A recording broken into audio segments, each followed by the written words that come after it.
میرے عزیزو، کچھ لوگوں کا نا یہ مزاج ہوتا ہے، کچھ لوگوں کی یہ عادت ہوتی ہے کہ آپ جب بھی ان سے ملاقات کریں گے نا، سلام دعا کریں گے ان سے، پھر اس کے بعد میں جب آپ خیریت پوچھیں گے نا ان سے، تو وہ ایک ہی جملہ آپ کو کہتے ہوئے نظر آئیں گے کہ یار ہاتھ بڑا تنگ ہے۔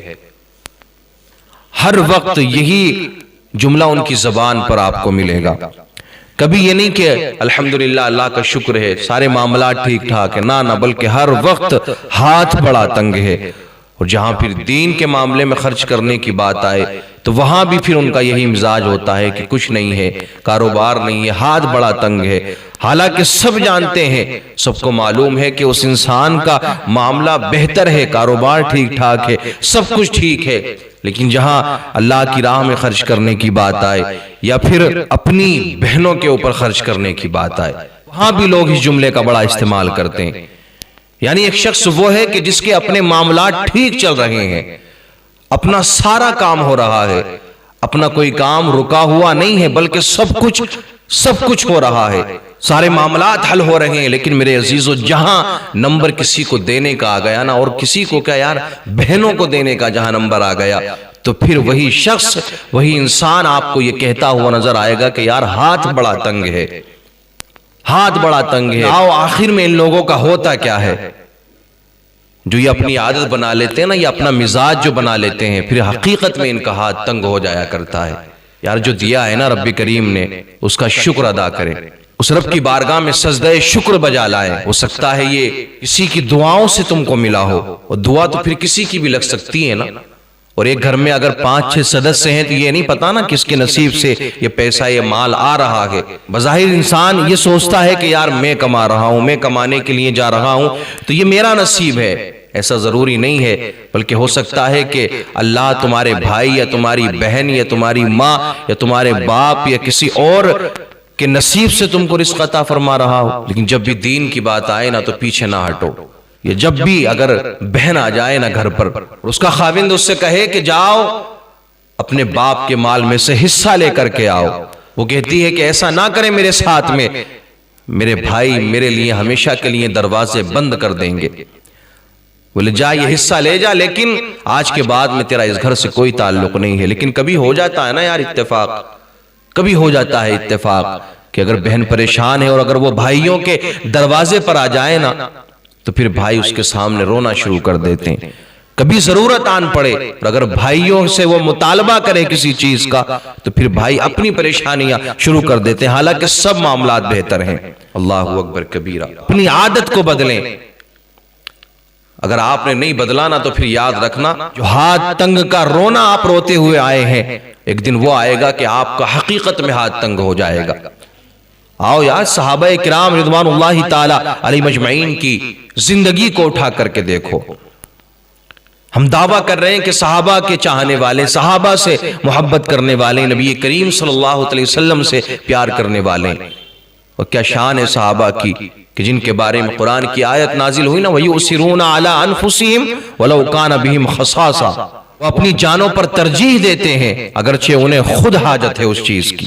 اللہ اکبر کبیرہ۔ انہوں نے کبھی یہ نہیں دیکھا کہ یہ میرے پاس میں چیز ہے، مجھ سے چلی جائے گی تو پھر میرا کیا ہوگا، میرے بچوں کا کیا ہوگا، کبھی اس بات کا خیال نہیں کیا۔ جب اللہ کے رسول نے حکم دیا، جب اللہ کے حبیب صلی اللہ علیہ وسلم کا فرمان جاری ہوا، اسی وقت انہوں نے اپنا سب کچھ اللہ کی راہ میں خرچ کر دیا۔ جب بھی دینی معاملات میں خرچ کرنے کی بات آتی ہے نا، مسجد ہے، مدارس ہے، یا پھر غریب کوئی سائل فقیر دروازے پر آ گیا، یا کہیں پر کسی کی مدد کرنا ہے، کسی غریب بچی کی شادی کرانا، تو وہاں سارے معاملات سامنے آ جاتے ہیں، ہاتھ تنگی والا معاملہ وہیں سامنے آتا ہے۔ لیکن آؤ میرے عزیزو، اللہ کے رسول صلی اللہ علیہ وسلم کی بارگاہ میں ایک مہمان آیا، اس نے کہا یا رسول اللہ مجھے کھانا کھلائیے۔ اللہ کے رسول صلی اللہ علیہ وسلم نے ازواج مطہرات کے پاس پیغام بھیجا کہ جاؤ پوچھ کر کے آؤ کہیں کچھ کھانا ہے، کچھ کھانے کے لیے موجود ہے۔ اللہ اکبر کبیرہ۔ ہر جگہ سے خبر یہی آئی کہ یا رسول اللہ کھانے کے لیے کچھ نہیں ہے۔ آپ نے نا اس مہمان کا ہاتھ پکڑا، صحابہ کے بیچ لے کر کے گئے۔ صحابہ اللہ کے رسول کو دیکھ رہے ہیں، اللہ کے رسول صلی اللہ علیہ وسلم صحابہ کی طرف نظر فرمائے ہوئے ہیں۔ میرے آقا نے ارشاد فرمایا تم میں سے ہے کوئی ایسا جو اس کو اپنا مہمان بنائے اور اس کو گھر لے جا کر کے کھانا کھلائے؟ ایک شخص کھڑا ہوتا ہے، ایک صحابی کھڑے ہوتے ہیں، عرض کرتے ہیں یا رسول اللہ میں ان کو اپنے گھر لے کر کے جاؤں گا، یہ آج میرے مہمان ہوں گے، ہاتھ تنگ ہے، ہاتھ تنگ ہے، یہ رونا رونے والوں ذرا روایات کا مطالعہ کرو، صحابہ کی زندگی کو پڑھ کر تو دیکھو، چھوڑ دو اپنی یہ عادت، چھوڑ دو اپنا یہ مزاج، کیسی بھی حالت ہو، کیسی بھی سچویشن ہو، ہر وقت اس رب کا شکریہ ادا کرو۔ جو دینا جانتا ہے نا وہ پھر لینا بھی جانتا ہے، اگر ناشکری کرو گے تو۔ وہ اپنے گھر لے کر کے گئے، جا کر کے اپنی شریک حیات سے، اپنی زوجہ سے پوچھا یہ بتاؤ کھانے کی کیا کنڈیشن ہے، کتنا کھانا ہے؟ تو معلوم ہے کیا کہا تھا انہوں نے؟ اپنے شوہر سے کہا کہ صرف اتنا کھانا ہے کہ بچے کھا سکتے ہیں، ہم تو بڑے ہیں نا، صبر کر لیں گے، سو جائیں گے، کل اللہ انتظام فرما دے گا، لیکن بچوں کا کھانا ہے وہی کھائیں گے۔ تو آپ نے معلوم کیا کہا کہ میرے ساتھ میں مہمان ہیں، اور مہمان بھی اللہ کے رسول صلی اللہ تعالیٰ علیہ وسلم نے یہ بھیجا ہے میرے ساتھ میں، ان کو بچوں کو کہو کہ وہ سو جائیں، کسی نہ کسی بہانے سے بچوں کو سلا دو۔ آپ کی زوجہ نے کہا کہ آپ پھر کیا کھائیں گے؟ تو آپ نے کہا تو میری فکر نہ کر، یہ مہمان کھانا کھا لے گا، سمجھو ہم نے کھانا کھا لیا، لیکن ایک بات یاد رکھنا، مہمان کو اس بات کی اطلاع نہیں ہونی چاہیے کہ ہاں ہمارے گھر میں کھانا نہیں ہے۔ اللہ اکبر کبیرہ۔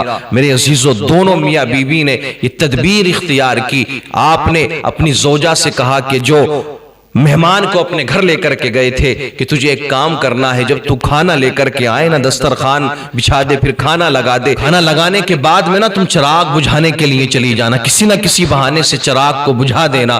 اللہ اکبر کبیرہ۔ میرے عزیزو، انہوں نے ایسا ہی کیا، چراغ کو بجھا دیا گیا، پھر برتن بجانے شروع کر دیے تاکہ مہمان کو ایسا لگے کہ اندر بھی کھانا کھایا جا رہا ہے، اندر بھی سب لوگ کھانا کھا رہے ہیں۔ مہمان کو یہ خبر نہیں ہونی چاہیے، مہمان نے پیٹ بھر کے کھانا کھایا، رات وہی گزاری۔ جب فجر کا وقت ہوا تو وہ صحابی رسول جو مہمان کو اپنے گھر لے کر کے آئے تھے، مسجد نبوی کی طرف مہمان کے ساتھ میں جاتے ہیں، ابھی مسجد نبوی کے دروازے پر پہنچے تھے، کیا دیکھتے ہیں کہ اللہ کے رسول صلی اللہ تعالی علیہ وسلم وہاں کھڑے ہوئے ہیں، آپ تشریف فرما ہے۔ جب میرے آقا نے دیکھا نا تو اللہ کے رسول صلی اللہ تعالی علیہ وسلم مسکرانے لگے، اور آقا نے فرمایا تو نے اور تیری بیوی نے جو رات تدبیر اختیار کی ہے، یہ تدبیر اختیار کر رہے تھے، اللہ تم کو دیکھ کر کے مسکرا رہا تھا جو اس کی شان کے لائق ہے، اور اللہ تم سے راضی ہو گیا ہے۔ اللہ رب العزت نے تمہاری کارگزاری کو بہت پسند فرمایا ہے۔ پھر رب کریم نے یہ آیت کریمہ نازل فرمائی، وَيُؤْثِرُونَ عَلَىٰ أَنفُسِهِمْ وَلَوْ كَانَ بِهِمْ خَصَاصَةٌ۔ وہ اپنی جانوں پر ترجیح دیتے ہیں اگرچہ انہیں خود حاجت ہے۔ کبھی یہ پرواہ نہیں کی، کبھی یہ خیال نہیں کیا کہ ہمارا کیا ہوگا، بیوی بچوں کا کیا ہوگا، اس کا کیا ہوگا۔ جب نمبر اس طرف خرچ کرنے کا آتا ہے تو یہ ساری چیزیں آ جاتی ہیں سامنے۔